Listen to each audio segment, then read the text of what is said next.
Hi friends, I hope you're all having a wonderful day. Well, I'm so excited to be planting out here in the spring garden with you. Today we're going to be planting two cultivars of Lobelia that say on the tags that they're really heat resistant. Now, I adore Lobelia. I think all gardeners long for true blue flowers, but every time I've tried to grow Lobelia in the past, it has really struggled. As soon as we really hit the peak of summer, we're very hot and humid here. I would say from July until almost the frost, it just stays hot and very, very wet and humid here. And the Lobelia that I've grown in the past has really suffered during that period of time and functioned only as a spring flower for me. But I saw two new cultivars that I've never grown before over at the nursery that say they can really handle the heat. So let's get them planted in the garden and watch how they perform throughout the entire growing season. So let's take a look at these two cultivars. I picked up 7 of each plant. I'm going to try to care for them in the same manner so that we can really judge one against the other. But of course, there are variables involved because they'll be planted in 2 different locations just in order to establish some repetition. So I think we'll have to take this experiment with a grain of salt, but we should be able to get a good idea on which one can really handle the heat best. So let's take a closer look at these plants and then get to digging in the dirt. So the first one we're going to plant is called Techno Upright Dark Blue. And isn't that just an absolutely beautiful plant? So we'll be planting a drift of 7 right here at the entrance to the garden. I've limbed up my 9 bark just a bit so that we can kind of have a river of lobelia right here.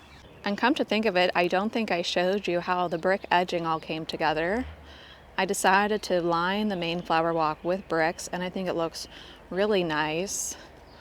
And just so you can tell where these are being placed, the 9 bark used to really, it would kind of drape down over here, but I really want to get a lot more air going through my garden to try to help with all the moisture that we get, help with the disease problems that happen when moisture stays on the leaves, and help with the mosquitoes. So I'm thinking this drift will go right here. And I just noticed that we have an Easter egg hiding in that holly tree right there next to where we're going to be planting those. But I still have yet to mulch that side of the border. I put in a bunch of poppies there the other day, so I'm still going to give it a little more time until I fully mulch it. But here's a look at where the other drift is going to go. This variety is called Laguna Dark Blue, and it looks like this one stays a little bit smaller than the Techno Upright. Here's a closer look at the flowers. The white isn't quite as pronounced on this one, but still a really beautiful plant. And I can back up here so you can get a sense of where we are. And I did try to take into consideration the light exposure and how the soil holds moisture in both of these areas. So they're both kind of somewhat under the canopy of a more mature shrub, so they will have to do a little bit of competing for moisture, and I'm hoping that helps because from what I've read, lobelia don't like to sit in water, but that's kind of just something I'm always dealing with here. So let's see if that helps the problem also. So we'll just see together how this experiment plays out. If you are in a similar climate and you are able to have your lobelia bloom all growing season, I would just absolutely love to hear any advice that you could share with all of us, any kind of tips and tricks you have, because I really just think that, what gardener doesn't love a blue flower? Did I already say that at the beginning? And to be able to have blue flowers blooming all growing season that functions as kind of a beautiful ground cover that can handle sun or part shade, I think it would be really just an ideal situation. But I need my gloves and my shovel, and I need the beautiful Grace to help us along. So let's get started on this planting today.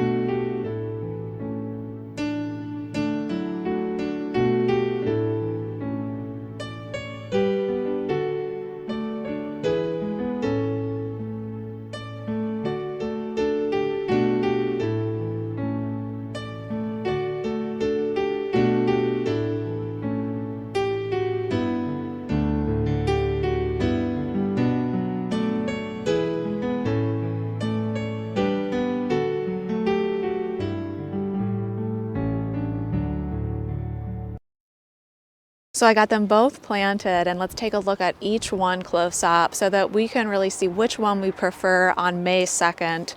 I think I prefer the Techno Upright Dark Blue just because the color is a little more vibrant and saturated, and I do like how that white center is a little more pronounced. That one is also supposed to get a little bit wider. So here's the Techno Upright Dark Blue. Really, really beautiful saturated, deep blue, slightly purple blue color. Lots of flowers on them at this point in time, and I spaced them according to what I saw on the website. And so hopefully these will touch by the end of the season. And so we kind of have a river of Lobelia here. And this variety was also a little bit cheaper at my nursery. These were, I think, $3.19 a piece. And then here's a close-up on the Laguna. And this is the Proven Winners variety. This was a little bit more expensive. I think I was paying $3.79 a pot for these.